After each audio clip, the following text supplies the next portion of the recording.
우리 함께 기도하도록 하겠습니다. 베드로전서 2장 1절에 이런 말씀이 있어요. 그러므로 모든 악독과 모든 기만과 외식과 시기와 모든 비방하는 말을 버리고, 이런 말이 있습니다.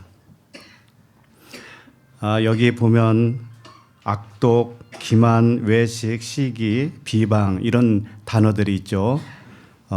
우리가 알 것은 성경에 나오는 단어들은 국어 사전의 개념하고는 다르다라는 걸 아셔야 돼요. 국어 사전의 개념으로 생각하면 전부 다 사람의 교훈으로 돼요. 근데 하나님의 말씀은 그런 게 아니에요. 여기 보면 악독이라고 있습니다. 악독이 무엇인가 하면 무익한 것으로 하는 것을 말하는 거예요. 무익한 말, 무익한 것은 무엇인가? 살리는 것은 영이니 육은 뭐라고 그랬어요? 무익하니라 그랬어요. 육은 무익하다. 이 무익한 것으로 말을 하는 것, 이게 악독이라고 하는 겁니다. 그 다음에 기만은 함정에 빠뜨리다라고 하는 뜻이에요. 기만. 함정에 빠뜨리는 것이 뭔지 아세요? 가짜 가지고 함정에 빠뜨리는 거예요. 가짜 가지고. 그러니까 모형이에요. 참것의 그림자. 참것의 그림자가 뭐예요? 눈에 보이는 거예요. 눈에 보이는 거. 이 말씀도 눈에 보이는 말씀이 함정이 되는 거예요. 그대로 보면 함정이에요. 그게 기만이라는 것이죠. 그 다음에 외식은 표면상으로만 하는 거잖아요. 안에 있는 것은 모르기 때문에 밖에 거밖에는 몰라요. 그래서 그걸 외식이라고 그러잖아요. 바리새인과 서기관을 외식자라. 진리를 모르고 하는 모든 것을 의미하죠. 그 다음에 시기는 뭐냐면 남을 시기한다, 그런 뜻이죠. 시기는 내가 가지고 있지 않은 것을 남이 가지고 있는 것을 시기하는 것, 그걸 시기라고 그래요. 나에게 없는 것을 다른 사람에게 있을 때 그걸 시기하는 거예요. 자, 그러면 시기한다고 하는 것은 뭐냐? 진리를 부러워하는 거예요. 부러워해요. 진리를 부러워하기는 하는데 진리를 알려고 하지를 않아요. 이게 뭐냐면 시기하고 있는 거예요. 이게. 그 다음에 비방은 이 아랫말이라는 뜻이에요. 아랫말. 비방은 땅에 속한 말을 한다. 이걸 종합해 보면 전부 같은 말이에요. 사실은 다 보이는 것으로 하는 것, 진리를 모르고 하는 것, 이 모든 것들이 비방, 시기, 외식, 기만, 악독이라는 것이죠. 이런 것으로 하지 말라는 겁니다. 그래서 이 시간에 기도하기는 모든 악독과 모든 기만과 외식과 시기와 모든 비방을 하는 말을 그치게 하여 주시옵소서. 하늘에 속한 영과 진리의 말을 할 수 있도록 단비를 내려 주시옵소서. 이 시간에 함께 기도하겠습니다. 하나님 아버지, 은혜를 감사합니다. 모든 악독과 모든 기만과 외식과 시기와 모든 비방하는 말을 버릴 수 있게 하여 주시옵소서. 우리 스스로는 할 수 없음을 압니다. 우리는 순간순간 나의 생각으로 말을 할 때가 너무나 많이 있기 때문에 아버지께 은혜를 구합니다. 나의 생각을 완전히 바꿔주시고 내 마음을 기경하여 주시옵소서.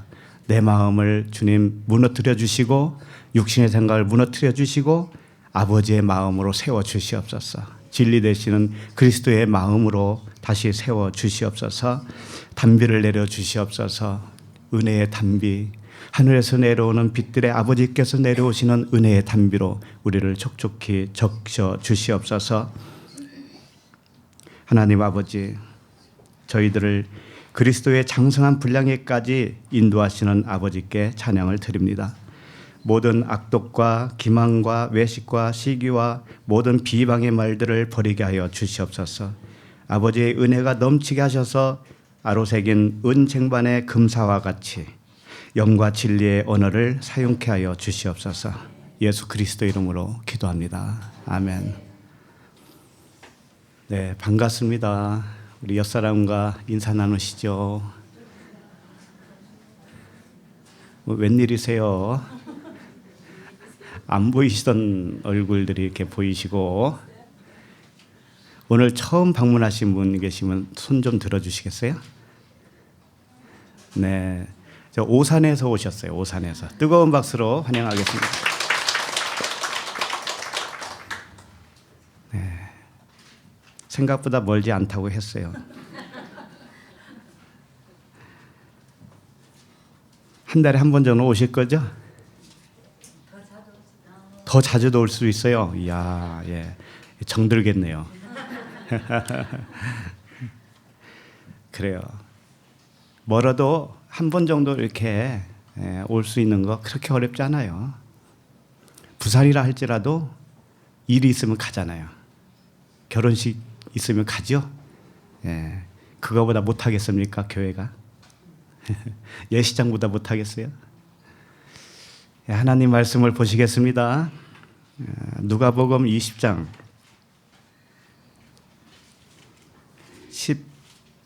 13절부터 18절까지입니다.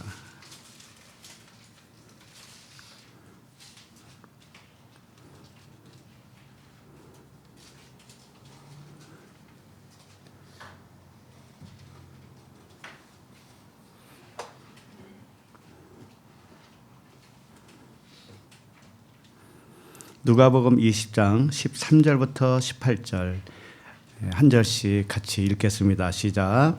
포도원 주인이 이르되 어찌할까 내 사랑하는 아들을 보내리니 그들이 혹 그는 존대하리라 하였더니 농부들이 그를 보고 서로 의논하여 이르되 이는 상속자니 죽이고 그 유산을 우리의 것으로 만들자 하고 포도원 밖에 내쫓아 죽였느니라.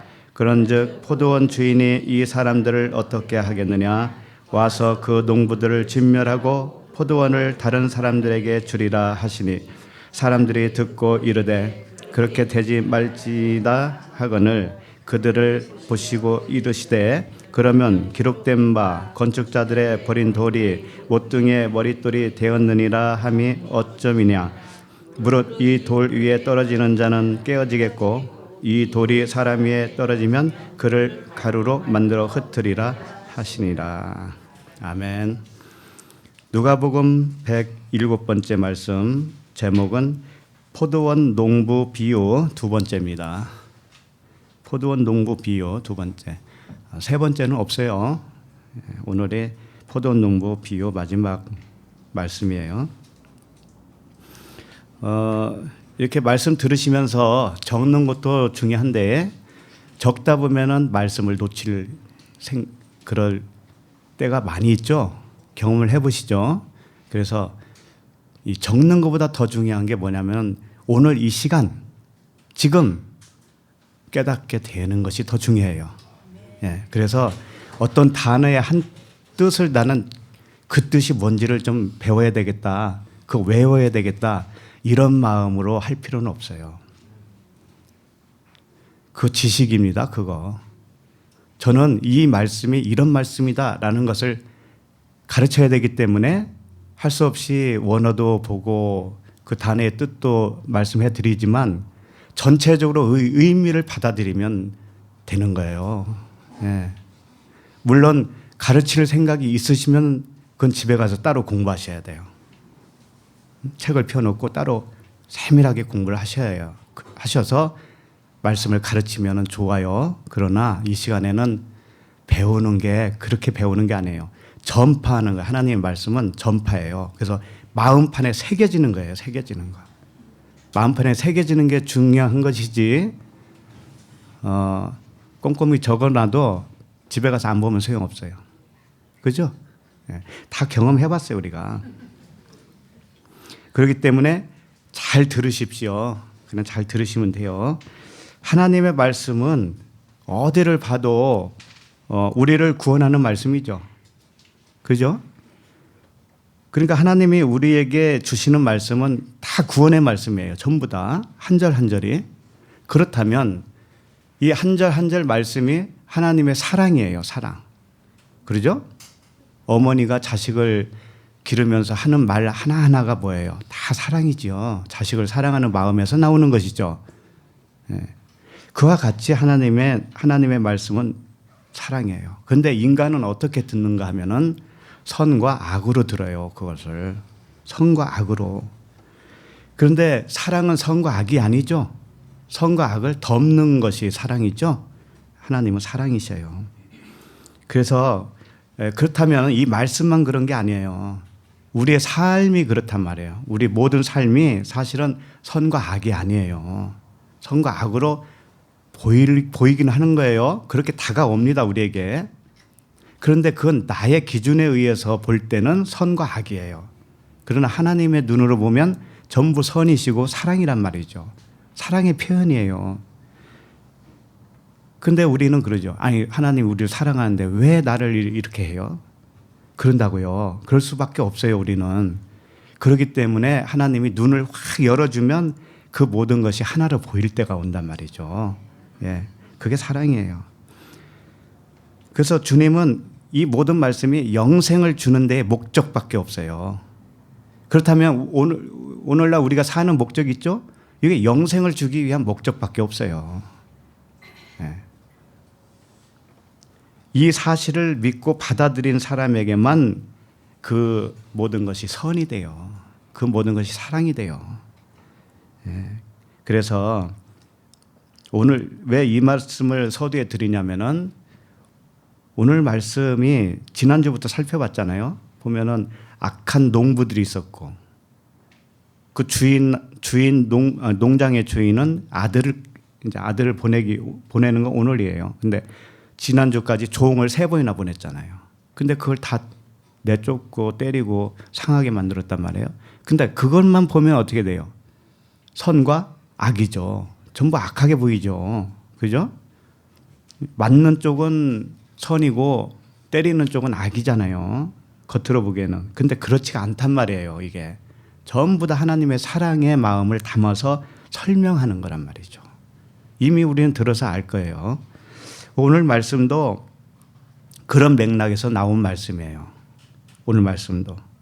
그래서 농부들을 구원하는 것이 하나님의 오늘 핵심이에요. 사실은 그 악한 농부들을 구원하는 것이 하나님의 뜻이고 그 과정을 설명하는 것이 오늘 말씀이에요. 어떻게 해서 그 악하게 보이는 농부들, 그 농부가 누굽니까? 우리들이었죠. 우리들이에요. 나중에 보면은 바리새인과 서기관이 자기들을 일컬어서 한 말이다라는 것을 알아들어요. 바리새인과 서기관들이. 바리새인과 서기관 누구예요? 우리들이었단 말이에요. 우리들.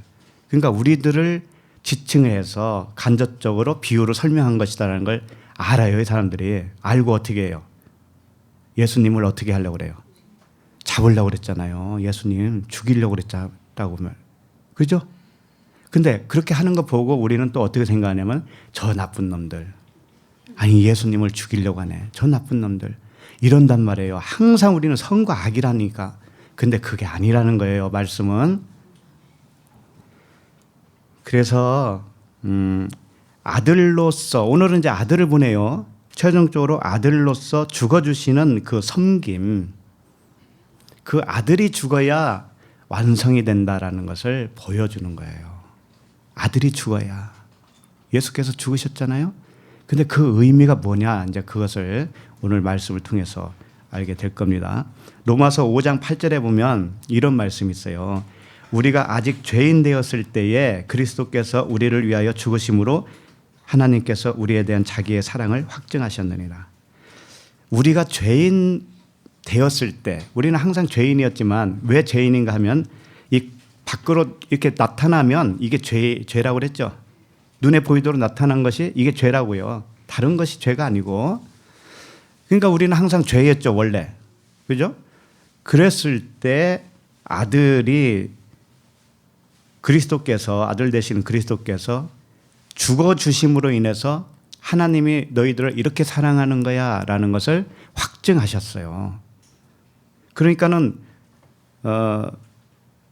우리는 항상 죄부터 먼저 시작이잖아요. 죄인으로부터 시작하는 거죠, 우리는. 그러니까 죄인으로서 있을 때는 어떤 상태인가를 가르쳐 주겠죠. 오늘도 그런 말씀이고, 그 아들의 신분으로 오신 하나님께서 죽어주심으로 인해서 천국을 상속하게 되는 말씀이에요, 오늘 말씀이. 그래서 이 포도원의 그 농부들이 상속자 아들이 오니까 저 상속자다. 저걸 죽여야 우리가 유산을 받는다. 이제 이런 거예요. 이게 다 진리죠. 이제 아시겠죠? 이게 나쁜 말이 아니란 말이에요. 전부 다. 자, 13절을 읽으면서 한 절씩 살펴보도록 하겠습니다. 13절 시작. 포도원 주인이 이르되 어찌할까 내 사랑하는 아들을 보내리니 그들이 혹 그는 존대하리라 하였더니. 그러니까 오늘 말씀은 겉으로 보면 이렇게 되는 거예요. 포도원에 주인의 아들을 보냈어요. 보냈는데 포도원 농부들이 그 아들을 죽인 이야기입니다. 오늘은. 그런데 그 죽인 이유는 상속자가 받을 그 유산이 탐이 나서 한 것처럼 보여요. 그죠? 그리고 겉으로 볼 때는 너무나 악한 농부들로 보입니다. 그리고 그 포도원의 주인은 무모하기 짝이 없는 형편없는 주인으로 보여요.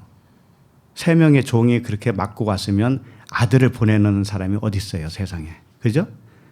그렇기 때문에 무모하기 짝이 없는 농부 그 주인처럼 보이죠.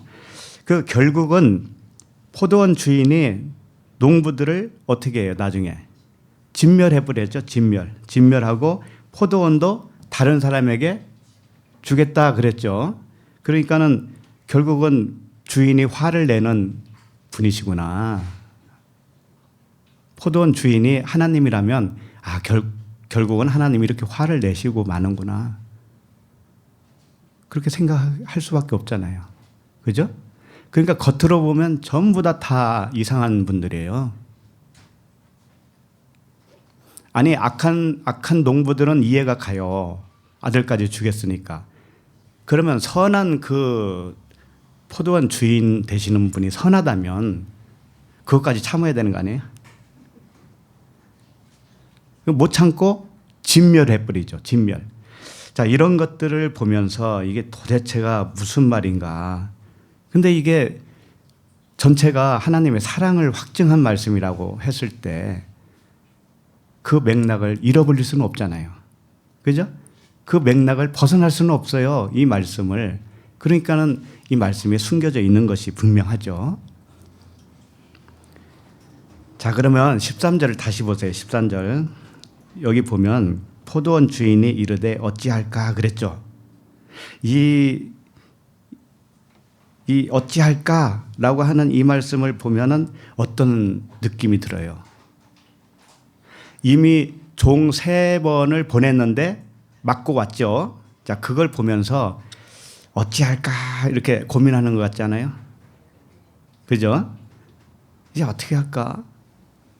뭘 어떻게 그냥 가만히 아들은 보내지 말아야 되잖아요. 우리 인간의 생각으로는 절대 아들을 보내면 안 되잖아요.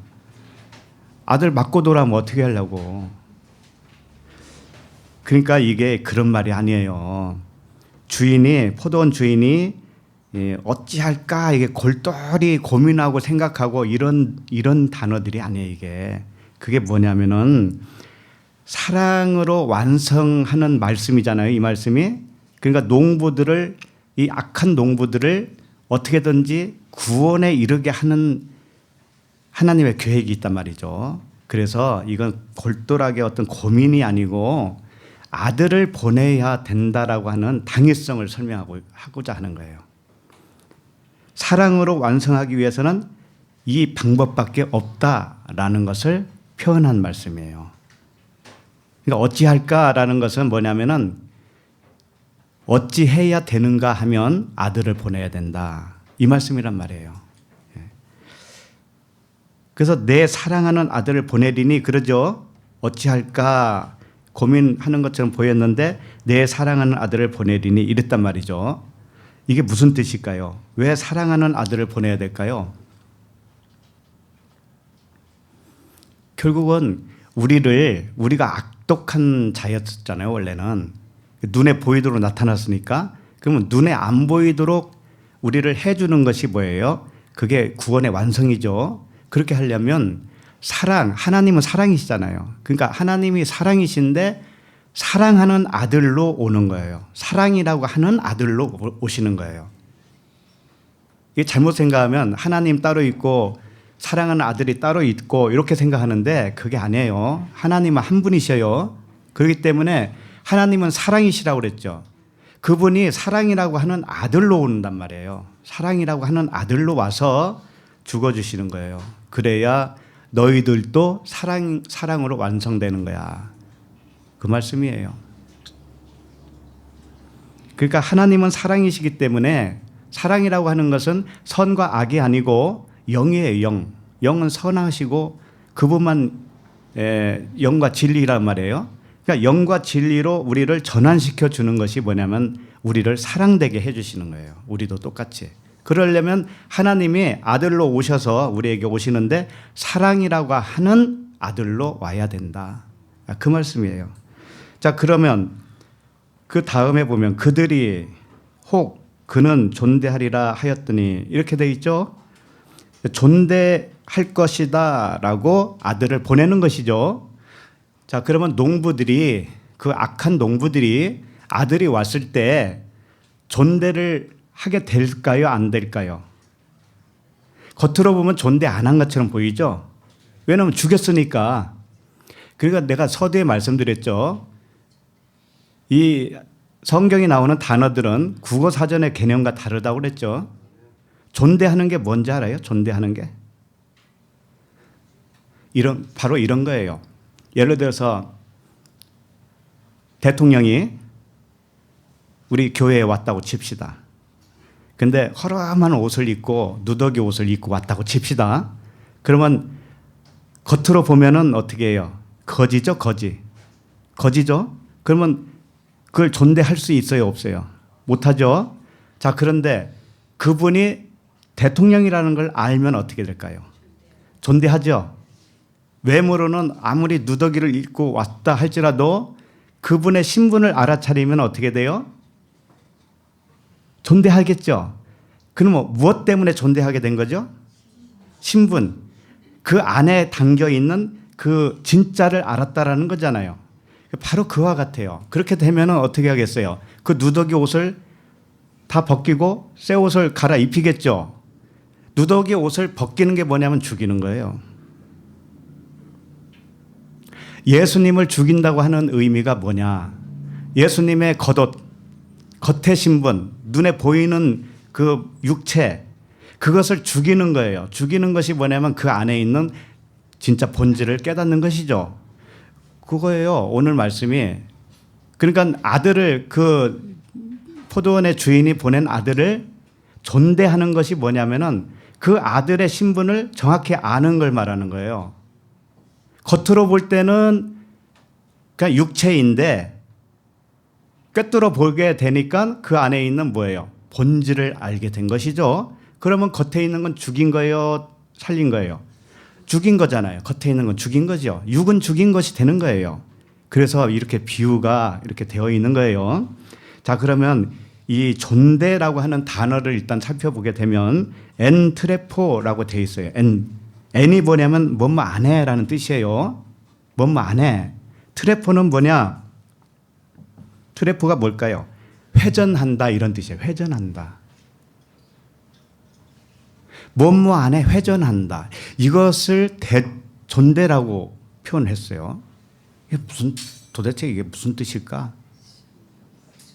그러니까 뭐뭐 안 해 회전하는 것으로 있는 것을 보게 되는 것이에요. 이게 존대하는 거예요. 자, 이게 무슨 말씀이냐면은 뭐뭐 안에, 겉에 안에 말씀, 표면의 말씀 안에, 육체 예수 안에 회전하는 성령. 회전이 뭐예요? 바뀌죠, 바뀌. 그분이 우리를 이끌어가요, 사실은. 안에 눈에는 안 보이지만 성령이 우리를 이끌어가요. 바퀴가, 그 갈갈이라고 하는 그 바퀴가 이끌어가요. 그것을 본 거예요. 그걸 본 것이 뭐냐면은 존대한 것이다 라고 하는 의미예요. 그러니까 이런 말씀이 있어요. 야고보서 1장 17절에 보면 온갖 좋은 은사와 온전한 선물이 다 위로부터 빛들의 아버지께로부터 내려오나니 그는 변환도 없으시고 회전하는 그림자도 없으시니라. 여기서 회전한다라고 나오죠. 회전하는 그림자도 없다. 회전은 해요. 항상 회전은 해서 우리를 이끌어 가는데 그림자가 있어요, 없어요? 없어요. 그런데 겉에 보이는 것은 그림자예요, 아니에요?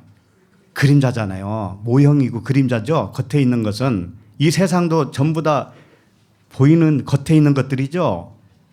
그 겉에 있는 거 안에 그림자가 없는 성령이 계시단 말이에요. 그분이 우리를 이끌어가고 있어요. 영생으로. 지금도 눈에는 안 보이지만 그분을 간파한 거예요. 그분을 깨달은 거예요. 이게 뭐냐면은 존대하는 것이다. 응? 존대하는 거예요. 그림자가 없다고 하는 것은 모형이 아니다 이런 뜻이에요. 더 이상 모형이 아니고 눈에 보이진 않지만 영과 진리로 계신 그 성령을 발견했다 이런 뜻이에요. 네. 그래서 이제 알겠죠. 농부들이 주인이 보낸 아들을 보고 존대하는 것은 뭐냐면 그 안에 있는 그리스도를 발견했다 이런 뜻이에요. 아시겠죠? 이 세상을 살면서 우리가 진짜 천국이 있다라는 것을 발견한 것과도 같아요. 맞죠? 예. 그렇게 되면은 세상을 죽인 거예요. 우리는 안의 것을 사모하잖아요. 안의 것. 그죠? 안의 것으로 사는 거죠? 성령께서 우리를 이끌어 간다라는 것을 믿음으로 아시죠? 그러니까 겉에 보이는 것은 다 죽인 거죠. 그렇죠? 그렇게 보이는 거예요. 그렇게 설명할 수밖에 없는 거예요. 자, 그러면 이 농부들이 아들을 보내니까 어떻게 하는지 한번 보자고요. 자, 14절을 읽겠습니다. 시작. 농부들이 그를 보고 서로 의논하여 이르되 이는 상속자니 죽이고 그 유산을 우리의 것으로 만들자 하고. 네. 농부들이 그를 보고 서로 의논했다고 그랬어요. 이 의논했다고 하는 것이 뭐냐면 말씀을 계산했다라는 뜻이에요. 말씀을. 우리가 이게 66권을 보죠. 이 말씀을 계산한 거예요. 골똘하게 계산한 거예요. 의논했다고 하니까 어떻게 죽일까? 칼로 죽일까? 뭐 망치로 죽일까? 창으로 죽일까? 이런 의논을 한 게 아니란 말이에요. 그게 아니고 어떤 모략을 세웠다고 하는 게 아니고 이 농부들이 말씀을 깨달았다라는 거예요. 말씀을 깨달았어요. 말씀을 계산해 보니까 깨달았어. 그러니까는 겉에 오는 겉모양을 가지고 육신을 입고 오는 그 아들을 딱 보니까는 무엇을 알게 됐냐면 저 아들이 상속자야. 그렇잖아요. 예수 그리스도가 우리에게 주는 상속자죠. 천국을 주는 상속자가 맞죠. 그런데 반드시 상속을 받으려면 어떻게 돼요? 겉의 것은 이제 겉의 것으로 우리는 안 보죠. 안의 것으로 봐야 되죠. 그러니까 겉의 것은 죽여야 되는 거 맞잖아요. 예. 그래서 의논하여 이르되 이렇게 된 거예요. 그런데 스토리상으로는 예수님을 그러니까 이 아들을 죽이려고 하는 것은 맞아요. 스토리상으로는 죽였잖아요. 그런데 이 아들 그 농부들이 누구를 지칭한다라는 것을 나중에 서기관과 대제사장들이 알았다라고 했죠. 그러니까 그 부분을 일단 보겠습니다. 누가복음 20장 19절을 보세요. 19절.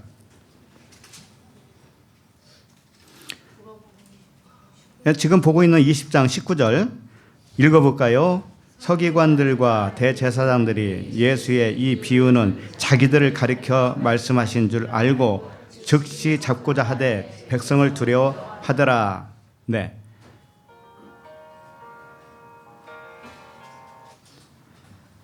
수요일인지 몰랐구만.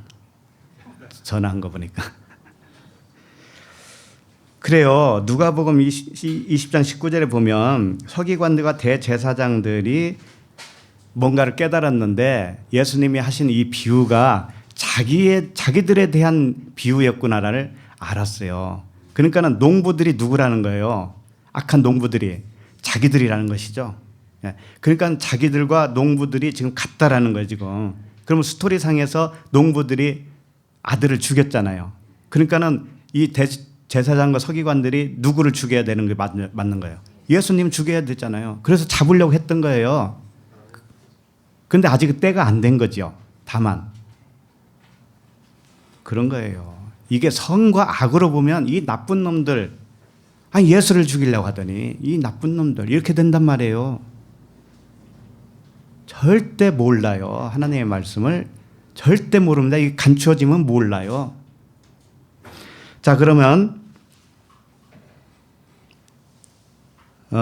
농부들이 그를 보고라고 했는데 이 봤다라고 하는 단어도 에이돈이라고 하는 단어인데 이게 깨달았다 그런 뜻이에요. 쉽게 말하면 그 포도원 주인이 아들을 딱 보냈어요. 우리에게 말하면 예수 그리스도가 오신 거죠. 성경 66권이 오셨다고요. 자, 그걸 깨달은 거예요. 깨달은 눈이 이제 열린 거예요. 이렇게 열리니까 어떻게 되냐면 서로 의논하여 이르되, 이게 뭐냐면 말씀을 계산을 했어요. 말씀을 잘 이게 무슨 뜻일까를 상고했어요. 그랬더니 이는 상속자구나. 이거 깨달았어요. 예수 그리스도는 상속자인데 이분이 죽어야 내가 유산을 받을 수 있구나. 이걸 분명히 안 거예요. 그렇게 안 거예요. 그래서 결론이 뭐예요? 유산을 자기 것으로 만들기 위해서는 어떤 결론이 나요? 아들을 죽여야 되는구나. 이 아들이 죽어주셔야 되는구나. 이걸 분명히 알았단 말이에요. 쉽게 말하면 우리가 천국 가려면 육신이 죽어야 돼, 안 죽어야 돼요? 죽어야 되죠. 그와 같이 지금 현재 천국을 누리려면 내 육신의 생각이 죽어야 되는 거예요. 그래야 지금부터 천국을 누릴 수가 있는 거예요. 그래서 상속이라고 하는 단어가 좀 재미있는데, 상속이라고 하는 것이 예수 그리스도께서 우리에게 주는 그 상속이 뭐냐면 천국이죠. 그냥 하나님 나라죠. 이게 어떻게 주어지는가 하면은 상속이라는 게 그냥 주어지는 게 아니에요. 그냥 덮어놓고 나 예수 믿어. 나중에 죽으면 천국 갈 거야. 이것은 엉터리라는 거 아셔야 돼요, 여러분. 제가 유튜브에서 이렇게 우연히 발견한 게 있어요.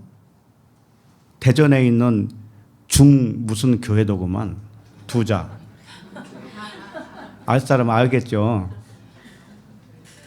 그분 성함이 장 이렇게 나가더구만요. 그분 설교를 듣게 됐어요. 45분 설교더라고, 주일 설교가. 그래서 뭐 짧으니까 한번 들어봐야 되겠다. 들었어요. 근데 본문 말씀이 뭔지 알아요? 부자와 나사로예요. 천국 얘기 나오겠죠? 분명히. 부자와 나사로. 그 말씀을 하는데 처음부터 끝까지 전부 뭐예요? 문자대로. 하나도 안 틀려요. 진짜 내가 그걸 들으면서 하나님, 이게 어떻게 된 거예요, 도대체? 구원이라는 게 도대체 대충 되는 거면은 뭐 좋겠죠. 근데 거기에 몇만 명이 모이죠. 그래서 어떻게 합니까, 하나님? 저렇게 많은 사람들이 거기 있는데. 그래서 설교가 어떻게 흐르고 있냐면은 다른 것은 뭐 다 얘기할 필요 없어요. 이 4가지를 요약해서 설명하더라고. 4가지를. 천국 가는 거. 천국 가는 사람들 또는 천국 못 가는 사람들을 해서 1위부터 4위까지 이 순위를 매겨놨어요. 빌보드 차트도 아니고 이거 뭐야 도대체.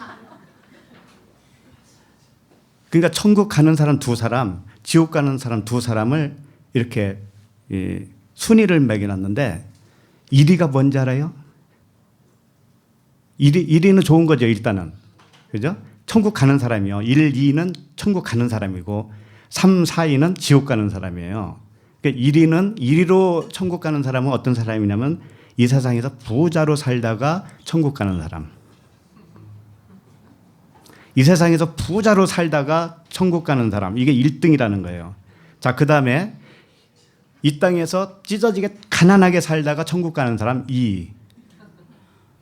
자, 3위는 뭐냐면 부자로 살다가 이 땅에서 부자로 살다가 지옥 가는 것이 3위. 자, 그럼 4위는 뭐겠어요? 찢어지게 가난하게 살다가 지옥 가는 사람 4위라는 거죠. 재밌죠? 네. 그런 말에 열광을 해요. 그래서 결론적으로 흐르는 말이 뭐냐면은 천국을 가려면 어떻게 해야 된다. 그거잖아요. 천국을 가려면 어떻게 해야 된다. 그 부자를 그냥 문자 부자, 나사로는 그냥 가난한 그냥 거지. 이거밖에 몰라요. 그 진짜 뜻이 뭔지를 알고 싶으면 누가복음 나사로와 부자와 나사로를 좀 들어보세요. 정말 내가 아주 그냥 철석 주저앉았어요. 큰일 났구나. 어떻게 가려도 저렇게 가려져서 있을까? 그냥 한번 만나봐야 되겠어. 일단 동영상으로라도 보내야지. 누가 아시는 분이 있으면 보내줘요. 그래서 상속이라고 하는 것이 뭐냐? 상속, 그냥 상속이 아니에요. 덮어놓고 천국 가려면 여러분 이렇게 하면 됩니다. 행위로 얘기하잖아요. 다 행위로. 그러면서 무슨 얘기했냐면 또 전도 많이 하면 거기는 금반지 주나 봐요. 그래서 본인이 금반지를 탈 정도로 전도를 했대. 또 데리고 왔다는 거예요. 그러면서 어떤 사람은 또 전도도 많이 하는데 금반지도 내놨다라는 거예요. 상품으로.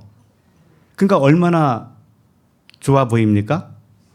그러면서 뭐라고 하냐면은 금반지도 안 내놓고 전도도 안 하는 사람은 뭡니까? 이러는 거지.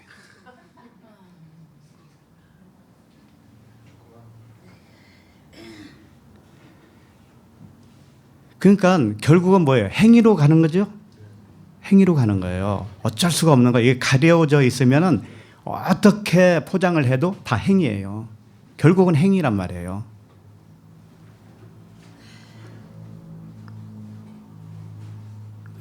덮어놓고 가는 게 아니에요. 그 나라는 이때 우리가 살아있는 동안에 그 나라와 관계가 있어야 되는 것이지, 아무 관계가 없다가 그냥 이대로 살다가 죽으면 천국 간다? 이건 믿음이 아니에요. 그건 믿음이 아니에요. 왜? 영생이라는 것은 참 하나님과 그가 보내신 예수 그리스도를 아는 거라고 그랬죠. 예수 그리스도가 무언가를 알아야 되는 거예요. 그게. 자, 상속이라고 하는 것은 우리가 상속자예요. 사실은 상속자. 그러면 상속자라고 하는 것은 뭐냐면 단어부터 어떤 단어가 되어 있냐면은 클레로 노모스 이렇게 되어 있어요. 클레로라고 하는 것은 부서진다 이런 뜻이에요.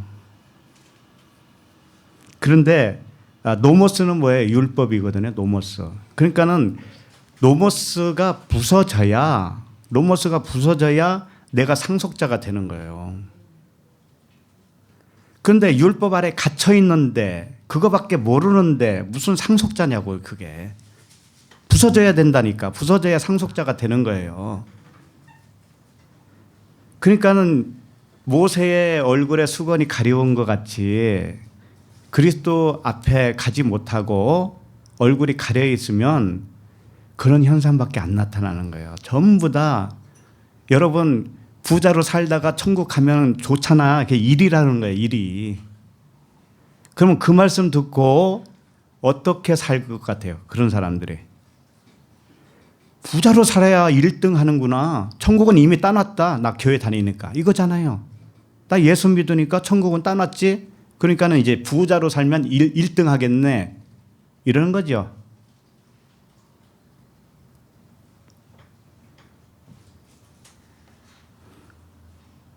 그 교회는 그러면 전부 부자들만 있나 봐.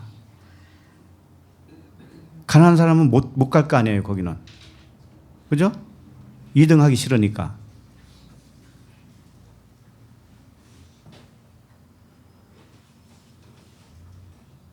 이 노모스라고 하는 것은 율법인데 짐승들에게 주는 먹이라고 하는 뜻이에요. 짐승들에게. 그러니까 율법은 짐승이 먹는 밥이에요. 그런데 이게 깨져야 된다는 거예요. 이 밥그릇이 깨져야 된다는 거예요. 그래야 상속자가 된다는 것이지. 예, 전부 다 하나님은 똑같은 말씀을 이렇게 표현하고 저렇게 표현하고 있는데 그걸 못 알아먹냔 말이에요. 왜? 진짜 큰일이다. 주님이 하시는 걸 어떻게 할 거예요? 그거조차 주님이 하시는데 우리가 뭐 권한이 있어요? 사실은 우리도 그런 데서 있다가 나오는 사람들이에요, 사실은. 근데 너무나 그 정도는 아니었는데 그래도 코미디언 하시는 게 오히려 나을 것 같더라. 그 클레로스는 부서진다 해야 된다는 뜻이라고 했잖아요. 근데 이게 재밌는 게 클라우라고 하는 데서 온 단어인데 클라우가 제비 뽑는 거예요. 제비 뽑는 거. 제비 뽑는다고 하는 의미는 내 의지로 되지 않는 거예요. 제비는. 뽑기는 뽑았는데 될지 안 될지는 누구의 권한이냐면 하나님의 권한이에요. 그래서 상속자는 깨져야 상속자가 맞기는 맞는데 그렇게 해 주시는 분은 하나님밖에 없어요. 하나님이 하시는 거예요. 그래서 우리는 할 말이 없죠, 사실은. 네. 반드시 노모스, 그 율법이 부서지고 이제 그래야 성령의 전이 된다, 이겁니다. 그래서 지금 포도원 농장 주인이 자기 아들을 보냈는데 그 아들을 딱 보고 나서 뭔가를 깨달았어요.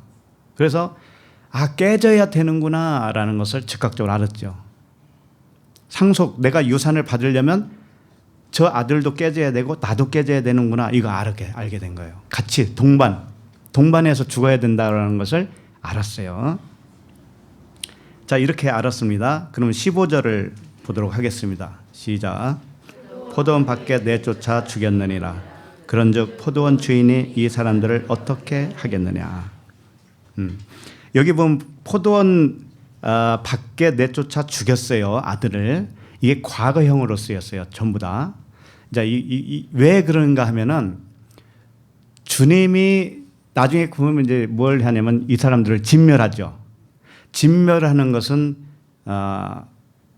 미래형이에요, 미래형이고 이들이 주님 그 아들을 죽인 것은 과거형으로 쓰여 있어요. 왜 이런 분류를 하게 되냐면 먼저가 없던 일이 일어나야 된다라는 것을 가르쳐 주고 있어요. 아들이 죽는 것이 먼저예요. 그 다음에 후에 누가 죽냐면 내가 죽어요. 네? 내가 죽어요. 이게 미래형이라고. 내가 죽는 것은 미래형이고 아들 되시는 그분이 먼저 죽는 것은 과거형으로 되어 있어요. 그렇게 질서가 있단 말이죠. 그러니까는 이들이 먼저 주님을 죽이는 거, 아들을 죽이는 모습으로 나타나는 거예요. 우리가 말씀을 깨달으면 뭐냐면 주님을 죽인 겁니다. 겉에 주님을 죽인 거예요. 그러면 그 후에 그분이 나에게 성령으로 오시죠. 겉에 것을 내가 부순 것과도 같으니까 그 안에 나오시는 분이 누구예요? 성령이시죠? 그분이 내게 들어온단 말이에요. 그러면 나를 죽여요. 이렇게 된단 말이죠, 순서가. 자, 여기 보면 포도원 밖에 내쫓아 죽였느니라 그랬죠.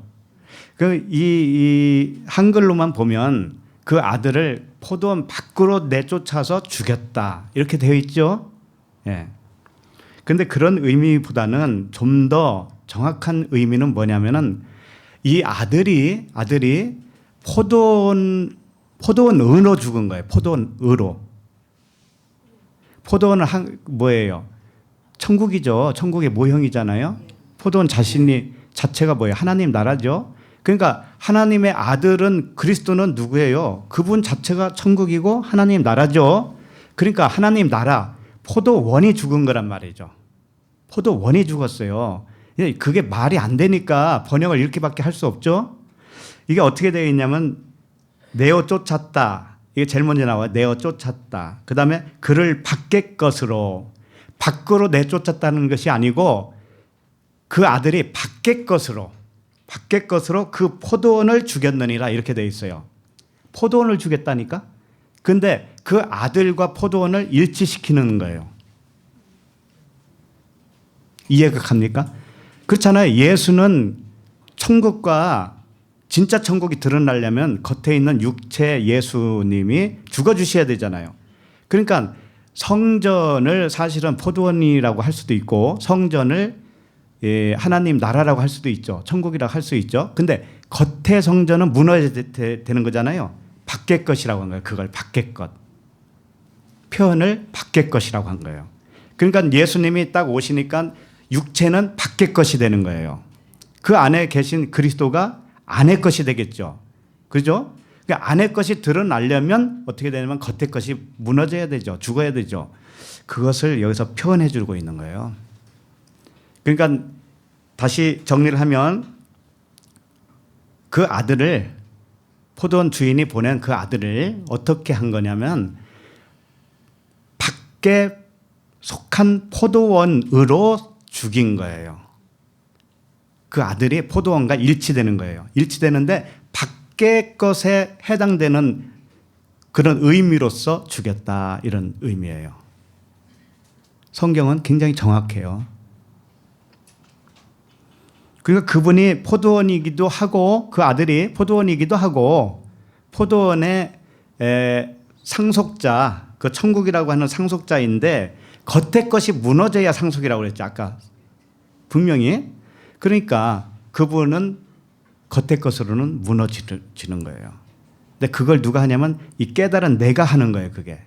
깨달은 내가 그걸 한 것과도 같은 거죠. 주님을 죽인 거예요. 내가. 죽인 거예요. 쉽게 말하면. 그랬더니 이제 그분이 나를 죽일 차례죠. 예. 자, 16절 봅시다. 와서 그 농부들을 진멸하고 포도원을 다른 사람들에게 주리라 하시니 사람들이 듣고 이르되 그렇게 되지 말아지리다 하거늘. 자, 이 겉으로 보면 뭐냐면 그 농장 포도원의 주인이 와서 농부들을 진멸했어요. 그리고 나서 포도원을 다른 사람들에게 주었다 이렇게 돼 있어요. 그랬더니 이 말을 들은 사람들이 뭐라고 하냐면 아유 그렇게 되면 안 돼요. 그렇게 되면 안 됩니다. 이렇게 한 거죠. 예. 근데 조금씩 달라요. 이게 자세히 보면 좀 다르다고요. 이제 일단은 와서 그랬죠. 와서 엘코마이예요. 엘코마이 왔다. 자, 누가 죽으니까 오던가요? 여기 스토리상에서 아들이 죽으니까 누가 와요? 주인 되시는 분이 오셨죠. 우리에게도 똑같아요. 겉에 예수님이 죽으니까 누가 오는 거예요? 성령이 오시잖아요. 성령이. 그러면 성령이 오면 아버지가 온 거예요. 내 안에 성전이 지어지는 거니까. 그래서 이 왔다라고 하는 엘코마이가 왔다라는 뜻도 되고 간다라는 뜻도 돼요. 오다 가다요. 똑같이 사용해요. 이게 뭐냐면 하나님 나라가 나에게 와요. 근데 내가 가는 것과도 같아요. 예. 그런 의미예요. 자, 그런데 내가 갈 수도 있고 그분이 올 수 있으려면 반드시 뭐가 깨져야 되는 거예요? 겉의 거. 나로 말하면 육신의 생각이 깨져야 영의 생각으로 되죠. 예. 하나님은 영이시잖아요. 그러니까 내가 하나님께로 가려면은 반드시 육으로 갈 수 있나요? 무엇로 가야 돼요? 영으로 가야 돼요. 그러니까 엘코마이라고 하는 게 그런 뜻이란 말이에요. 내가 영으로 하나님 앞에 가고 하나님도 영으로 나에게 오는 거예요. 성령으로. 그러니까 그런 거 생각 없이 하나님이 나와 그냥 함께 계셔. 무조건. 하나님이 나에게 왔어. 성령이 나와 나를 인도하시지. 덮어놓고 그렇게 되는 게 아니에요. 진리를 바로 깨달아야 내 마음에 내 생각 있죠. 육신에 속한 그 생각이 깨지는 거란 말이에요. 그랬을 때 진짜 하나님과 관계가 되어진 거예요. 그 영으로서. 하나님이 영이기 때문에 우리도 영이 되어야 돼요. 네. 그래서 왔다라고 하는 말씀 한 말씀에 벌써 성령으로 내 안에 오셨다라는 것을 여기서 알려주는 거예요. 예수 그리스도 육체가 죽으시니까 그 옆구리에서 나온 피와 물이 성령이시잖아요. 그분이 이제 나에게 올 수 있는 거예요. 예, 온다 이제. 그러니까 포도원 밖에 버린 게 아니고 포도원과 아들은 하나인데 밖의 차원으로 죽은 거예요. 알았죠? 밖에 차원으로 죽으니까 성령으로 오시는 거예요, 나한테.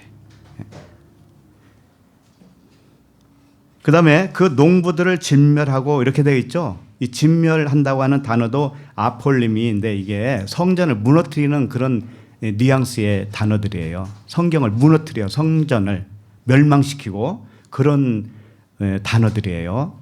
그렇기 때문에 그 농부들을 진멸했다고 하는 것은 농부의 겉사람을 완전히 무너뜨려 버렸어요. 예? 완성을 해버렸어요. 뭘 완성했냐면 보이지 않는 이 농부로 완성을 해버렸죠. 그래서 성령이 우리에게 오시면 반드시 나의 죽음이 일어나요. 예? 겉의 거, 나의 육신의 생각이 이제 무너지고 영의 생각으로 바뀌어요. 그래서 이 세상을 살아가는 차원이 달라져요. 세상만을 원하는 게 아니죠. 이제 그때는 이 세상은 영생으로 가는 그 길목에 나그네와 행인처럼 살아가는 그 동안만 필요하구나 나에게. 그걸 알죠. 네, 그렇게 사는 거예요. 자, 그 다음에 여기 보면 포도원을 누구에게 준다고 되어 있어요? 다른 사람들에게 주리라 그랬는데 여기 사람이라는 단어도 없어요. 여기는 사람이라는 말이 없다고요. 그러면 다른 무에게 준다 이런 뜻이 되겠는데 이 원어를 보면 암펠로나 알로이스 이렇게 돼 있어요. 암펠론이 포도원이에요.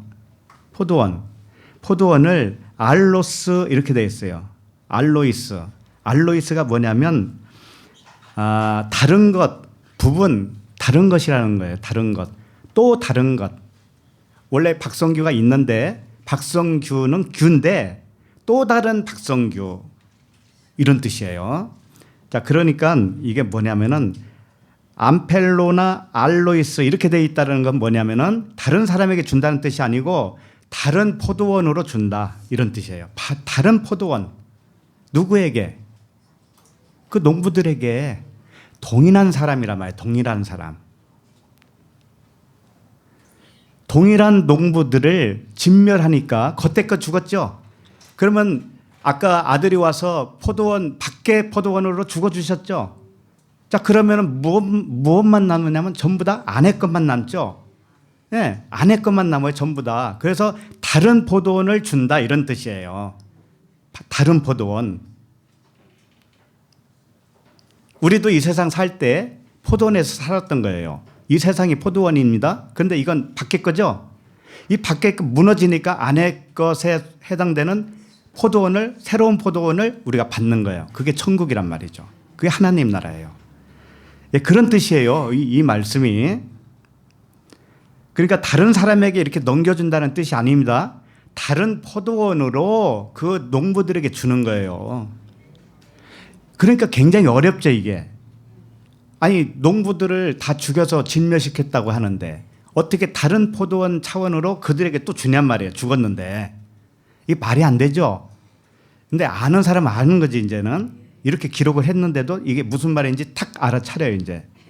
예, 그렇게 되어 있는 거예요, 이게 말씀이. 그러니까는 사람들이 듣고 뭐라 그래요? 그렇게 되지 말아지다 하거늘. 이것도 오역이란 말이에요. 그러니까 이런 거잖아요.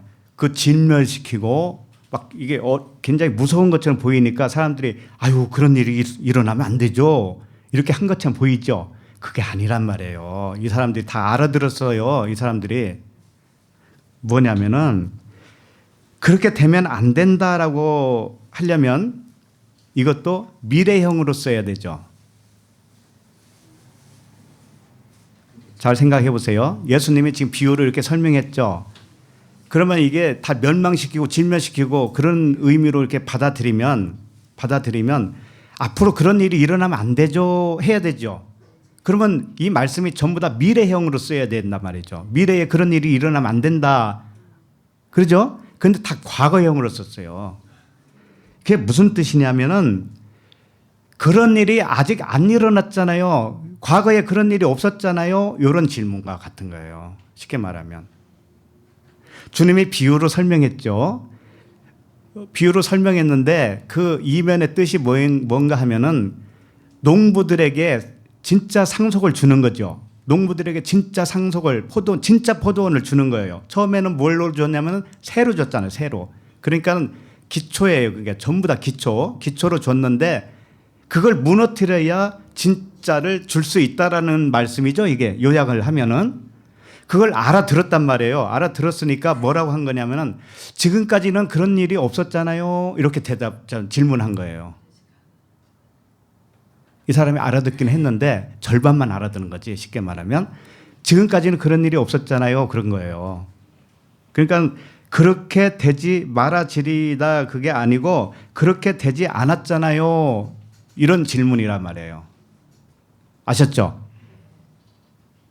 뉘앙스가 달라요. 이게 그런 일이 되면 안 됩니다라고 하는 것은 앞으로 그런 일이 벌어지면 안 됩니다가 될 거예요. 그런데 그게 아니에요. 이게 그렇게 되지 않았잖아요. 과거에 그런 일이 없었잖아요. 그런 질문을 한 거라니까. 그랬더니 뭐라고 하냐면은 17절을 읽어봅시다. 그들을 보시며 이르시되 그러면 기록된 바 건축자들의 버린 돌이 못등의 머릿돌이 되었니라 함이 어찌미냐. 자, 주님의 대답은 뭐냐면은 기록된 바 그러죠. 이미 기록됐다라는 거예요. 그러니까 이 말씀 속에는 너희들은 과거에 그런 일이 없었다고 지금 생각을 하지. 그러나 처음부터 그런 일이 있었던 거야.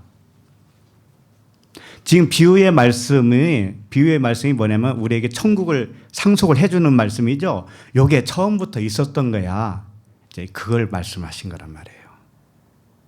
창세기 1장 1절부터 그런 일이 있었던 거야. 쉽게 말하면 그거예요.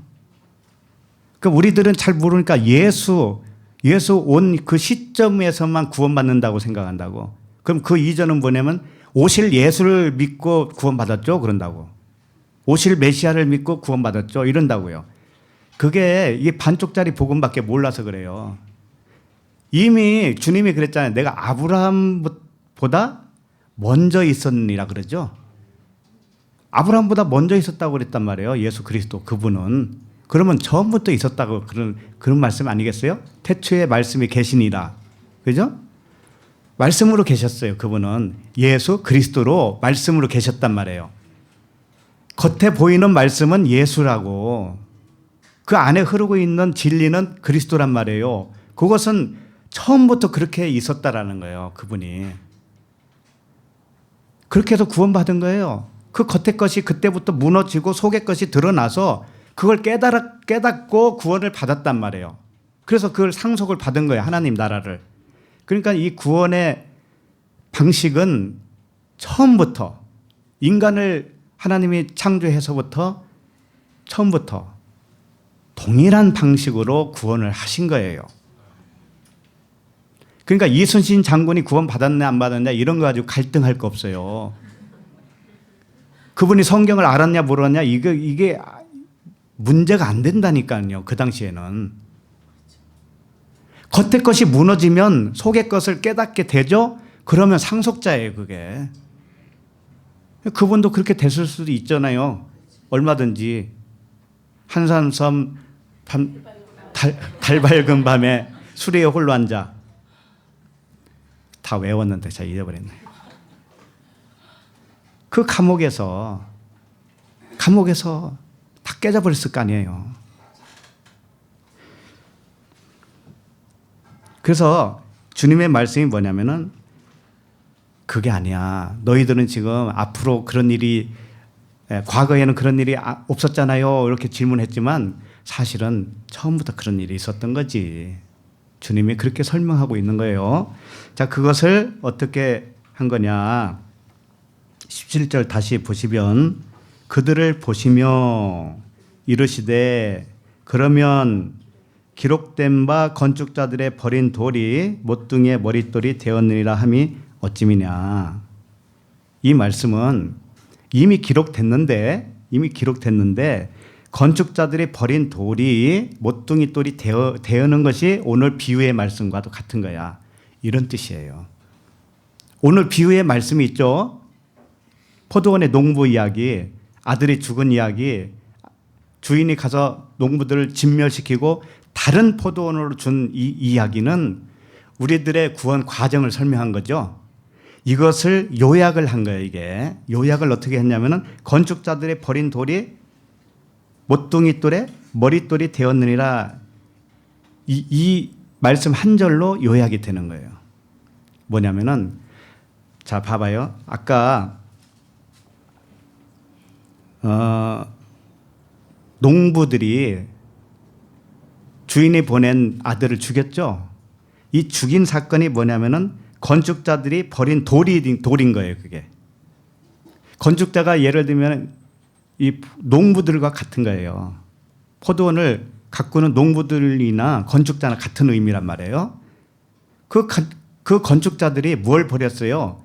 그 주인이 아들로 오니까 겉의 것으로는 버려버렸죠. 버려야 되는 거예요. 버려야 머릿돌로 오는 거예요. 그럼 머릿돌로 와서 어떻게 했어요? 주인이 와서 진멸해 버렸잖아요. 그 머릿돌이 와서 진멸을 해버린 거예요. 그러니까 처음에는 모퉁이 돌을 버려야 돼. 처음에는 버려야 돼. 우리가 버리면 그분이 나를 머리로 와서 또 이렇게 가루로 내줘요. 나를. 그런 말씀이란 말이에요. 이게. 예. 자 그러면은 이것을 잘못 오해하면 어떻게 생각하냐면은 건축자들이 뭘 버렸다고 그래요? 돌을 버렸다고 그러죠. 자 그러면 건축자들을 이스라엘 백성으로 생각을 한다면 이스라엘 백성들이 돌을 던져버렸어, 버려버렸어. 이것을 어떻게 사람들이 이해를 하고 있냐면 메시아를 몰라봤다 이렇게 생각을 하는 거예요. 예수님이 이렇게 2000년 전에 예수님이 오셨죠. 그 예수님이 메시아라는 것을 이스라엘 백성들이 몰라봤다는 거예요. 응? 몰라보고 그냥 십자가에 죽였다라는 거지. 그래서 그걸 버렸다라고 하는 거예요. 몰라서 버렸다. 모르면 버릴 수가 있어요, 없어요? 없어요. 매끈매끈한 굉장히 좋은 돌 있죠. 응? 바닷가에서 그 돌을 이렇게 발견했다고 칩시다. 보니까 너무 좋아 보이는 거예요. 그걸 집으로 가져왔어요. 왜 가져왔을까요? 그 돌이 그렇게 좋은 돌이 아닌 줄 몰랐으니까 가져왔지. 좋은 돌인 줄 알고 가져왔잖아요. 근데 버리려면 어떻게 알아야 버릴 수가 있죠? 보기에는 그렇게 보이는데 이건 그냥 평범한 돌이야. 그러니까 버리지. 그거잖아요. 그러니까 예수님을 버렸다, 모퉁이 돌로 버렸다라고 하는 의미는 이걸 버려야 되는구나라는 것을 알았기 때문에 버리는 거예요. 모르면 도대체 버릴 수가 없어요. 모르면 못 버린다고요. 아이들에게 10원짜리 하나 동전 주면서 아이들은 10원인지 100원인지 500원인지 알아요, 몰라요? 몰라요. 그러니까 굉장히 귀중한 줄 알고 가지고 다니죠. 꼭 쥐고 다닌단 말이에요. 그런데 그게 1원밖에 안 된다는 거 알게 되면은 어떻게 해요? 그다음부터는 방바닥에다 버리지. 이렇게 엄마 다른 거 줘 이렇게 되잖아요. 그러니까 모르면 못 버리는 겁니다. 건축자들이 버렸다고 하는 것은 알았기 때문에 버릴 수 있는 거예요. 그러니까 완전 반대죠. 예수님을 이스라엘 백성들이 버렸다고 하는 것은 예수님은 버려야 된다는 것을 알았기 때문에 버리는 겁니다.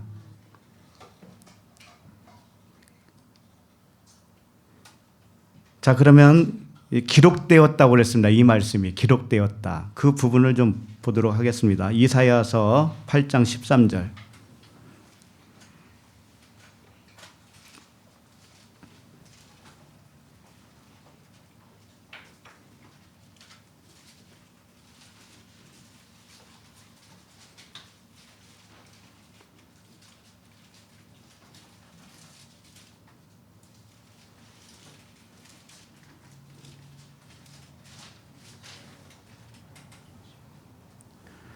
자 우선 먼저 알고 넘어가고 해야 되는 건 뭐냐면은 여기서 돌이 두 가지로 나오죠. 모퉁이 돌과 머릿돌.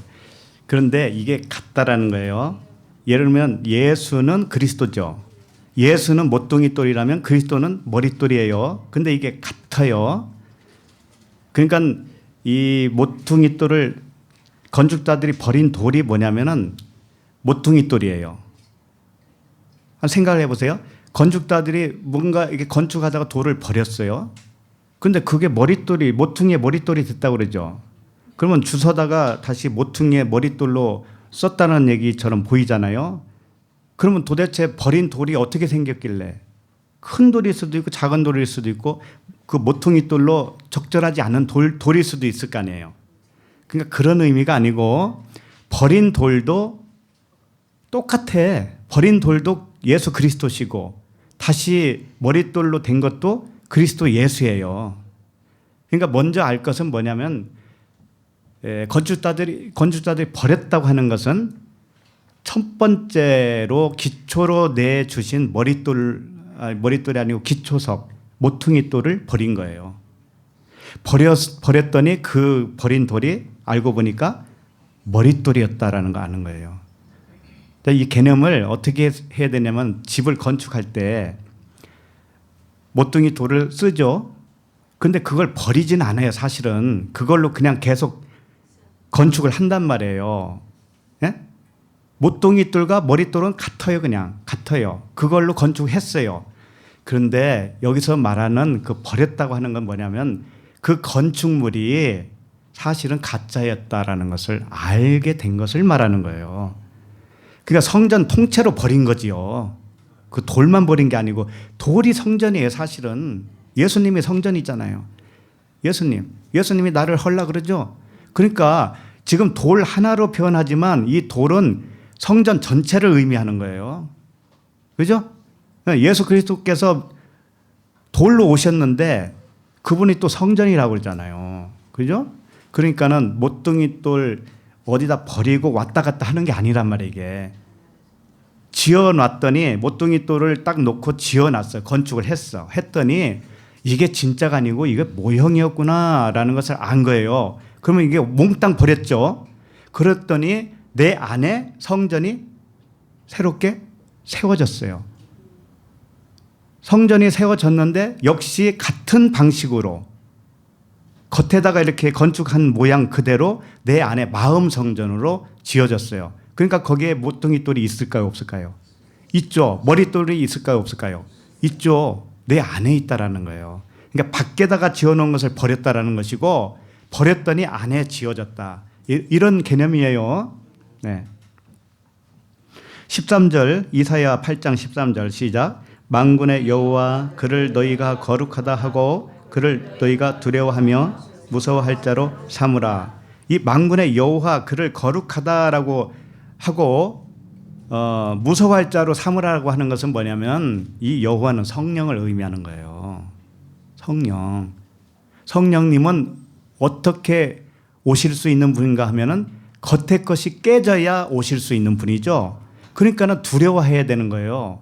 깨져야 올 수 있는 분이란 말이에요. 그게 진짜 하나님이시니까. 14절 그가 성소가 되시리라. 그러나 이스라엘의 두 집에는 걸림돌과 걸려 넘어지는 반석이 되실 것이며 예루살렘 주민에게는 함정과 올무가 되시리니. 그분 여호와께서는 성전이라는 거예요. 근데 여호와는 성령의 차원입니다. 성령의 전은 우리 안에 지어지는 거예요. 그런데 이스라엘의 두 집에는 걸림돌과 걸려 넘어지는 반석이 되신다는 거예요. 그 성령께서. 이게 무슨 뜻이냐면은 이스라엘 두 집은 이 표면상으로는 뭐냐면은 북이스라엘과 남이스라엘이에요. 남유다. 그러니까 에브라임과 유다를 의미하는 거예요. 그러나 이것을 영적으로 우리는 알아야 되죠. 이것은 뭐냐면 예수와 그리스도예요. 예? 겉과 속이란 말이에요. 그 두 집. 그러니까 우리 안에 두 집이 있었던 거죠. 우리 안에 그 율법 성전이 있었고 모래 위에 지은 집이 내 생각으로 있었죠. 내 생각으로 지은 집.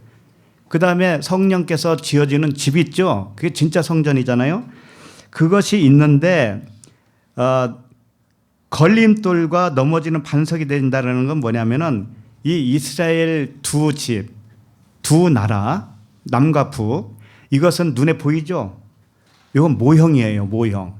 모형이 뭐냐면 걸려 넘어지게 하는 거예요. 모형이.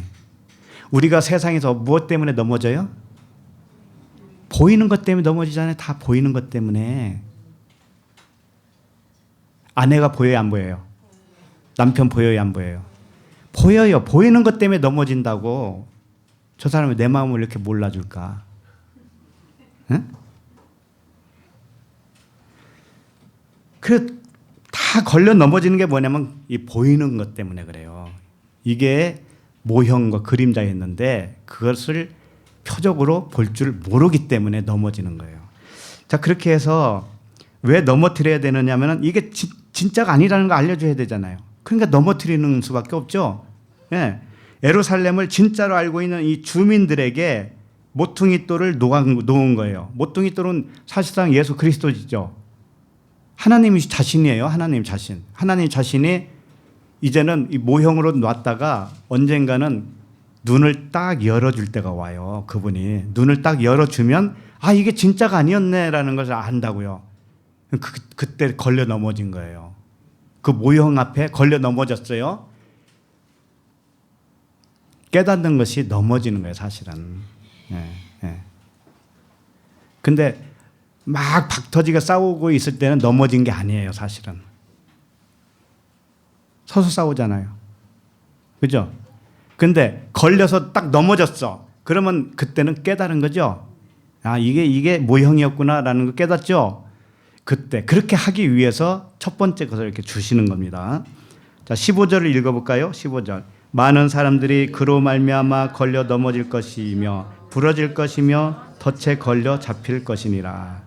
네, 이게 이렇게 걸려 넘어지고 부러지고 해야 겉에 것이 딱 걷어지고 새로운 포도원을 받죠. 새로운 유산, 하늘에 속한 것, 신령한 복, 예, 이것을 받는 거예요. 그걸 주기 위해서 이렇게 표현들을 하는 겁니다. 겉에 것만 보면 참 무서워 보여요. 그런데 그런 말씀이 아니고 전부 다 은혜의 말씀이다. 은혜와 진리의 말씀이다. 그러니까 하나님은 항상 평강을 주시는 분이에요. 평강. 알고 보면 전부 다 우리에게 평강 주시는 말씀이지, 너 이렇게 하면 내가 군밤 한 대 때리고 저렇게 하면 2대 때리고 이런 말씀이 아니라는 거죠. 그런 게 아니에요. 자, 그 베드로전서 2장 6절부터 10절까지만 보도록 하겠습니다.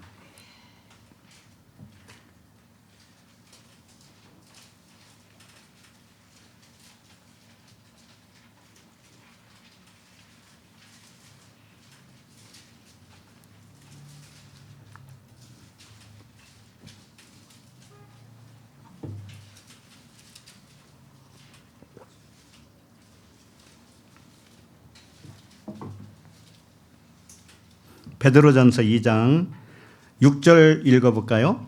성경에 기록되었으되 보라, 내가 택한 보배로운 모퉁이돌을 시온에 두노니 그를 믿는 자는 부끄러움을 당하지 아니하리라 하였으니. 자, 일단 여기까지만.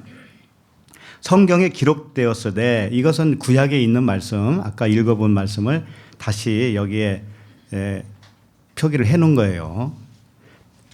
보라, 내가 택한 보배로운 모퉁이돌을 시온에 두노니 그랬어요.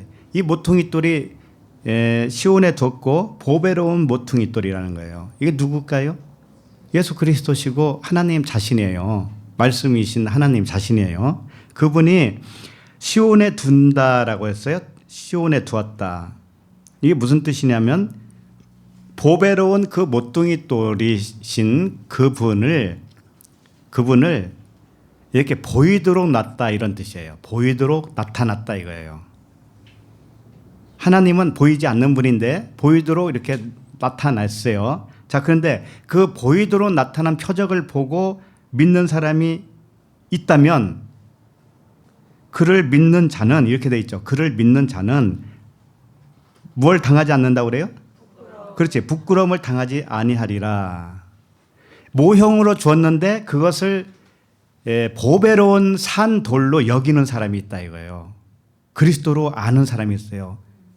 이 세상을 그림자로 줬다, 모형으로 줬다, 표적으로 줬다라는 것을 깨닫고 보이지 않는 그 나라가 있다라는 것을 알게 되죠. 그래서 그 나라가 내 안에 있구나라는 것을 깨닫고 기쁨으로 살고 있어요. 그 사람이 믿는 자죠. 믿는 자죠. 자, 그런데 7절 시작. 그러므로 믿는 너희에게는 보배이나 믿지 아니하는 자에게는 건축자들이 버린 그 돌이 모퉁이의 머릿돌이 되고. 자, 여기까지. 그러므로 너희 믿는 너희에게는 보배라고 그러는 거죠. 보배로운 그 모퉁이 돌을 믿는 자는 너도 보배야, 그런 뜻이죠. 그런데 여기 또 다른 사람이 나오죠. 믿지 아니하는 자. 자, 그러면 이건 누굴까요? 믿지 아니하는 자는. 이 세상에 예수님을 믿는 자와 믿지 않는 자를 여기서 의미할까요? 절대 그런 말씀을 안 하신다는 걸 아셔야 돼요. 근데 여기 이것을 잘 못 알아들으면 항상 둘로 나누면서 이 세상 사람들 중에서 믿는 자와 안 믿는 자 이렇게 둘로 나눠요. 그게 아니라는 거예요. 한번 읽어보면 알아요. 자, 믿지 아니하는 자에게는 어떻게 한다고 그래요? 건축자들이 버린 그 돌이 모퉁이의 머릿돌이 되고. 자, 그러면 믿지 않는 자에게는 건축자들이 버린 그 돌이 일단은 있어야 되겠죠. 그러니까 믿지 않는 자들에게는 믿는 자가 되기 위해서, 믿는 자를 만들어 주기 위해서 똑같은 말씀, 은혜의 말씀을 지금 하고 있는 거예요. 믿는 자가 보배로운 머릿돌로 이해를 하죠. 믿죠. 그런데 믿지 아니하는 자는 뭐냐면은 그렇게 되기 위해서, 믿는 자가 되기 위해서는 어떻게 해야 되느냐를 가르쳐 주는 말씀이에요. 자, 왜 그러냐면은 10절을 보세요. 10절. 읽어볼까요? 너희가 전에는 백성이 아니더니 이제는 하나님의 백성이요 전에는 긍휼을 얻지 못하였더니 이제는 긍휼을 얻은 자니라. 예, 처음에 믿는 자가 나왔죠. 근데 믿는 자가 처음부터 있어요?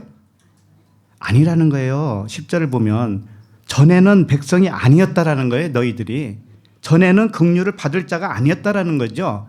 근데 이제는 긍휼을 얻은 자가 됐고 이제는 백성이 되었다라는 거예요. 그러니까 처음부터 믿는 자가 있는 게 아니고 원래는 믿음이 없었어요. 누구나. 그런데 그 과정을 통해서 믿는 자로 만들어준다고 하는 것을 여기서 설명하고 있다라는 거죠. 그죠? 그러니까 우리 한 사람 한 사람을 의미하는 거예요. 그 믿지 않는 자나 믿는 자나 나 하나예요. 나 하나. 예, 그런 의미예요. 성경을 오해하면 안 돼요. 자, 그 다음에 8절을 읽어보세요. 시작. 또한 부딪히는 돌과 걸려 넘어지게 하는 바위가 되었다 하였느니라. 그들이 말씀을 순종하지 아니함으로 넘어지나니 이는 그들을 이렇게 정하신 것이라. 정하셨다고 그랬어요. 분명히. 어떻게 정했냐면은 부딪히는 돌과 걸려 넘어지게 하는 바위를 둔 거예요. 하나님이. 그리고 거기서 넘어지게 만들어요. 넘어지는 것이 뭐예요? 깨닫는 거죠. 깨닫게 만들어 주어서 믿음을 주는 거란 말이죠. 같은 말씀을 지금 계속 하시는 거예요. 그래서 9절을 읽어볼까요? 그러나 너희는 택하신 족속이요 왕 같은 제사장들이요 거룩한 나라요 그의 소유된 백성이니 이는 너희를 어두운 데서 불러내어 그의 기이한 빛에 들어가게 하신 이의 아름다운 덕을 선전하게 하려 하심이라. 자, 여기 뭐 왕 같은 제사장, 또 뭐예요? 택하신 족속, 왕 같은 제사장, 거룩한 나라요 소유된 백성. 이 끝에 보면 아름다운 덕을 선전하게 하려 하심이다. 이게 전부 다 제사장, 뭐예요? 왕, 제사장, 선지자, 이 삼중 직책을 여기서 가르쳐 주는 거예요. 그러니까 반드시 이렇게 되려면 첫 번째로 준 이 모형, 첫 번째로 준 표적을 보고 깨달아야 돼. 깨닫고 나면은 네가 못 보던 네 눈이 있었을 거 아니야. 원래 보지 못했던 너의 육신의 눈이 있었잖아. 그게 죽은 거지. 깨달으면 죽은 거지. 그게 십자가의 죽음이에요. 어? 그러면 그 안의 것을 이제 이해하겠지. 그 안의 것을 보게 되겠지. 그렇게 되는 것이 왕 같은 제사장, 거룩한 나라, 아름다운 덕을 선전하는 선지자가 된다 이거죠. 네. 그래서 처음엔 믿음이 없는 자들이었어요. 우리가 처음에는 백성이 아니었어요. 근데 후에는 하나님의 백성이 돼요. 처음에는 긍휼을 얻지 못하였어요. 그러다가 이제는 긍휼을 얻어요. 이런 과정을 누구에게나 주님의 백성에게는 예외 없이 주어진다라는 거예요. 그래서 믿지 않는 사람과 믿는 사람을 구별하는 말씀이 아니다라는 거죠. 우리 한 사람, 다르게 말하면 우리 한 사람의 그 성화 과정, 이걸 설명하고 있죠. 오래간만에 성화라는 말을 썼는데 왜 안 썼냐면은 이걸 오해하니까. 성화라고 하는 것이 이 땅에서 점점 거룩해진다. 그 거룩이 뭔지도 또 모르면서 쓴다고요.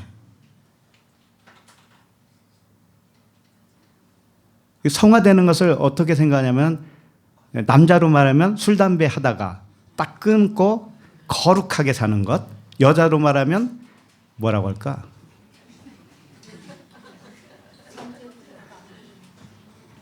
그런 것으로만 생각을 해. 겉의 것으로만. 겉의 것에 어떤 변화를 생각을 하는데 그게 아니에요, 절대. 겉의 것이 무너지고 그 안의 것을 아는 것이 성화예요. 얼만큼 더 깊이 알고 더 넓게 알고 높이 알고 깊이 아느냐. 요게 성화의 과정이에요. 네.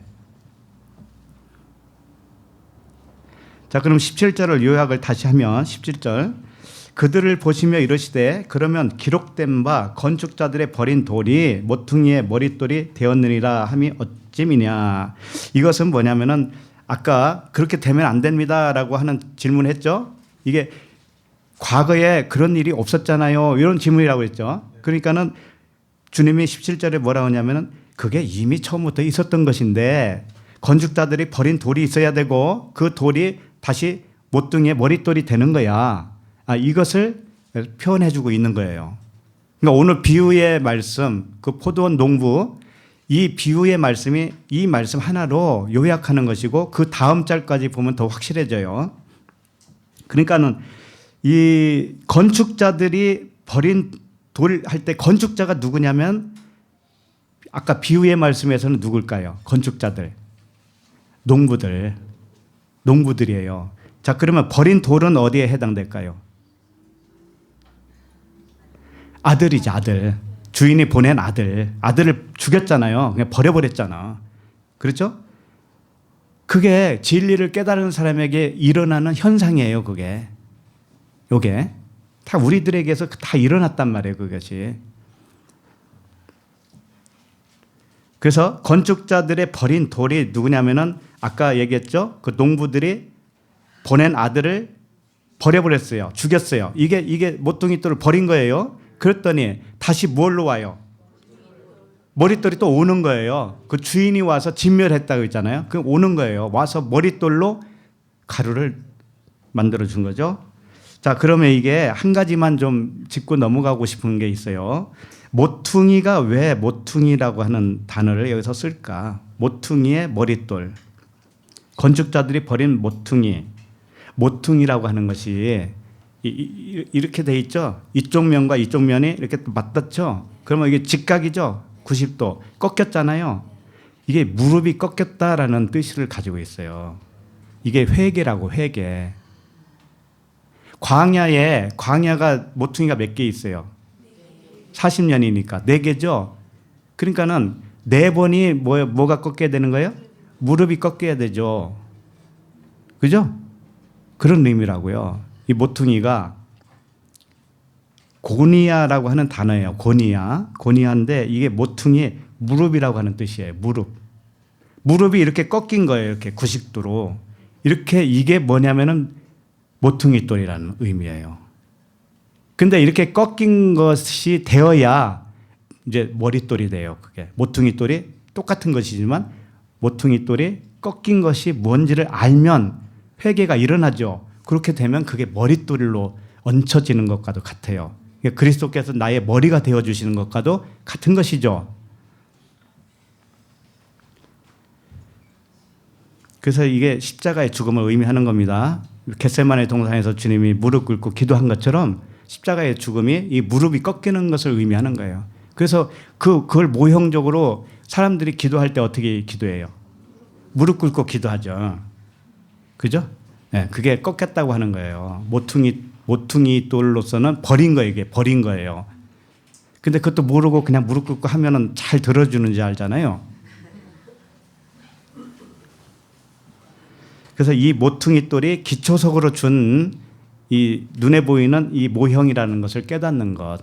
그렇게 되면은 머릿돌로 오셔서 나의 머리가 되어 주시는 겁니다. 그러니까 이런 것과도 같아요. 이 컵이 있잖아요. 컵이 있는데 이 컵 속에 뭐가 들어있어요? 물이 들어있어요. 근데 물을 진리라고 부르죠. 진리. 물은 진리죠. 근데 이 속에 물이 있다, 진리가 담아져 있다라는 것을 아는 사람은 컵만 볼까요? 진리를 볼까요? 진리를 보는 거예요. 진리를 보는 사람은 컵을 깬 거예요. 컵이 십자가에서 죽은 거라고, 이게 무릎이 꺾인 거라고요. 이게 모퉁이 돌이 버려진 거란 말이에요. 그러면은 머릿돌로 되는 것이죠. 그러면 이 물만 남아요. 진리만 남아요. 그런 의미예요. 그런 의미에서 한 잔.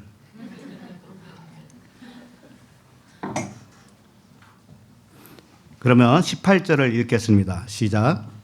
무릇 이 돌 위에 떨어지는 자는 깨어지겠고 이 돌이 사람 위에 떨어지면 그를 가루로 만들어 흩으리라 하시나. 돌은 원래 하나입니다.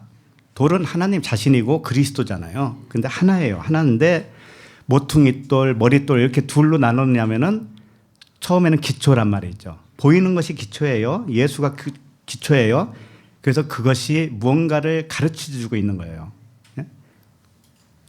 처음에는 컵만 보여요.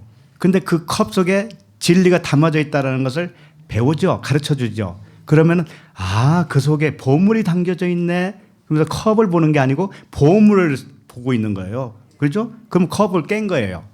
기초로 준 컵을 깨버린 거예요. 이제 그런 의미란 말이죠. 그래서 여기 보면 18절 보면 무릇 이 돌 위에 떨어지는 자는 깨어지겠고 그랬습니다. 자, 오늘 비유의 말씀을 그대로 요약한 거예요, 이게. 그렇기 때문에 무릇 이 돌 위에 떨어지는 자가 누굴까요, 그러면? 먼저 깨어지는 자가 있었죠? 누구였어요? 전부 세 번째 종, 첫째, 둘째, 세 번째 종을 보냈는데 다 때려버렸잖아요. 다 깨버렸잖아요. 이게 깬 거예요, 깬 거. 그럼 무엇로 깼을까요? 진리로 깼을 거 아니에요. 내가 진리를 깨닫는 만큼 깨어지는 거죠. 그러니까는 그 진리가 뭐냐면 돌이에요, 돌. 그리스도라고 하는 돌이에요. 돌에 그분이 부딪히는 거예요, 그분 스스로가. 그분이 머릿돌이면서도 모퉁이 돌이에요, 그분이. 예수 그리스도가. 그런데 모퉁이 돌이 깨져 버림을 당해요. 그러면 그 머릿돌로 되는 것이죠. 이랬을 때 그분이 스스로가 십자가에서 죽어주시죠. 요게 바로 그 의미를 말하고 있어요. 그 아들이 죽는 모습, 아들이 죽는 것이 돌에 부딪혀서 죽었다라고 표현하는 거예요. 자, 그러면은 첫 번째는 아들이 먼저 죽는 거죠. 아들이 먼저 죽으면 어떻게 되겠어요? 그 다음에는 그리스도께서 성령으로 살아나시잖아요. 성령으로 오셔서 어디로 오셔요, 그분이? 나에게 오잖아요. 그러면 사람에게 떨어지는 것이죠. 그 표현이에요. 18절 끝에 보면 이 돌이 사람 위에 떨어지면 이렇게 돼 있죠. 나라고 하는 사람 위에 떨어지면 그를 가루로 만들어 흩으시리라.